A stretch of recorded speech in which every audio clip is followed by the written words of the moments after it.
Road মেরামতের দাবিতে রাস্তা অবরোধ করে বিক্ষোভ দেখালো এলাকার বাসিন্দারা। ঘটনাটি ঘটেছে হরিশ্চন্দ্রপুর ২ নম্বর ব্লক এলাকা বারোদুয়ারি বাঁধরোড অঞ্চলে। আজ সকাল থেকে ওই এলাকায় বাস দিয়ে অবরোধ তৈরি করে বিক্ষোভ দেখাতে শুরু করেন স্থানীয় বাসিন্দারা।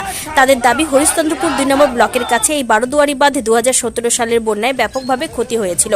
এই বাঁধ কেটে গিয়েছিল, তারপর মাটি বোঝাই করে সেই বাঁধ মেরামত করা হলেও উপরি অংশ পিচ ঢালাই করে সংস্কার করা হয়নি। আর এর ফলে লাগাতার বৃষ্টিতে বাঁধের উপরি অংশ চলাচলের অনুপযুক্ত হয়ে পড়েছে। বিগত সপ্তাহে বেশ কয়েকদিন পরপর ওই এলাকায় বেশ কয়েকটি যাত্রীবাহী গাড়ি উল্টে একাধিক যাত্রী জখম হয়েছে। এ নিয়ে বারবার ব্লক প্রশাসন থেকে জেলাকে অভিযোগ করেও কোনো লাভ হয়নি বলে দাবি স্থানীয় বাসিন্দাদের। আজ সকাল থেকে ওই রাস্তা মেরামত করার জন্য তারা এই বাঁধ রোড অবরোধ করেন। এর ফলে ওই রাস্তায় যান চলাচল বন্ধ হয়ে যায়। তাই অবিলম্বে এই বাঁধ রোড সংস্কার করা না